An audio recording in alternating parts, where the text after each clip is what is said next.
আসসালামু আলাইকুম।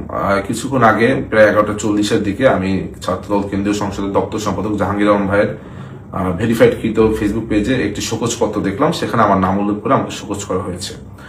এরপর থেকে ঢাকা বিশ্ববিদ্যালয়ের বিভিন্ন শিক্ষার্থী, সাংবাদিক ভাইয়েরা, সারা বাংলাদেশের ছাত্রদল নেতাকর্মীরা আমার কাছে বারংবার জিজ্ঞেস করছেন, ফোন করছেন কেন আমাকে শোকজ করা হলো। যদিও আমি এখন পর্যন্ত জানি না কেন শোকজ করা হয়েছে, এবং আমি কিন্তু তখনই তাৎক্ষণিক এটি যখন পেলাম, কেন্দ্রীয় ছাত্রদলের দপ্তর সম্পাদক জাহাঙ্গীর আলম ভাইকে আমি ফোন করে জিজ্ঞেস করলাম, ভাই কি কারণে আমাকে শোকজ করা হয়েছে, সেটাই তো জানি না, উত্তরটা দিব কিভাবে। উনি আমাকে বললেন উনিও জানেন না, কেন্দ্রীয় ছাত্রদলের সেক্রেটারি বলেছেন, প্রেসিডেন্ট বলেছেন, এই জন্যই উনি করেছেন। এবং উনি আমাকে সাজেস্ট করলেন তুমি বরং প্রেসিডেন্ট সেক্রেটারির কাছে জিজ্ঞেস করো। যা হোক, পরবর্তীতে আমি জানতে পারলাম যে গতকালকে 26শে ফেব্রুয়ারি বৃহস্পতিবার ঢাকা বিশ্ববিদ্যালয়ের শিক্ষার্থীদের নিয়ে আমি একটি ইফতার মাহফিলের আয়োজন করেছিলাম।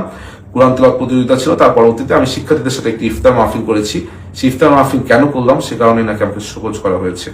আমি আসলে ব্যক্তিগতভাবে আমি গতকালকে আয়োজনটি এজন্যই করেছিলাম, যেহেতু এই দল বাংলাদেশ জাতীয়তাবাদী ছাত্রদল আমার প্রাণের ছাত্র সংগঠন, এই সংগঠন বিগত দিনের ডাকসুতে আমাকে জিএস পদে মনোনয়ন করেছিল, এবং শিক্ষার্থীদের ভোটে আমি প্রায় 5,500 ভোট পেয়েছিলাম। তাই আমি মনে করেছিলাম যে এই রোজা উপলক্ষে শিক্ষার্থীদের প্রতি আমার কিছু দায়বদ্ধতা রয়েছে।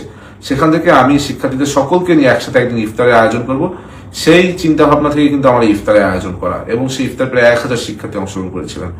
আমি জানি না যে আমি কোনো বড় ধরনের অন্যায় করেছি কিনা, যে অন্যায় কারণে শোকজ পত্রটা শুধু ফেসবুকে আপলোড দেওয়া হলো, এখন পর্যন্ত আমাকে ব্যক্তিগতভাবে জানানো হলো না, বা অবহিত করাও হলো না, বা পাঠানো হয়নি।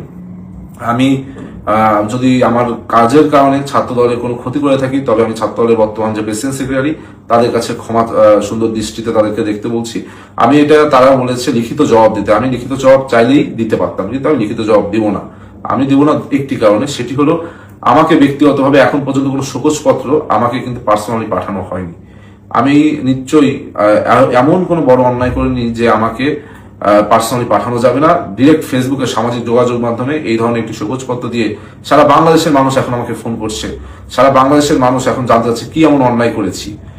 সুতরাং আমি আজকে আর কিছুই বলবো না। আমি কেন আমাকে শোকজ করা হয়েছে এই বিষয়টি জানালাম সকলকে, এবং আমি যদি এই কাজের কারণে, যদি আমার ঢাকা বিশ্ববিদ্যালয়ের শিক্ষার্থীরা, সব থেকে বড় কথা ছাত্রদলের সকল পর্যায়ের নেতাকর্মীরা যদি মনে করে আমি অন্যায়, তাহলে অন্যায় মাথা পেতে নিচ্ছি, এবং এই অন্যায়ের জন্য আমি ক্ষমা প্রার্থনা করছি। আর আপনারা যদি মনে করেন আমার সাথে অন্যায় হয়েছে, এটিও আমি আপনাদের কাছে ভাগ দিচ্ছি। আমি সবসময় মনে করি ব্যক্তির থেকে দল বড়, দল থেকে দেশ বড়। সবাইকে ধন্যবাদ।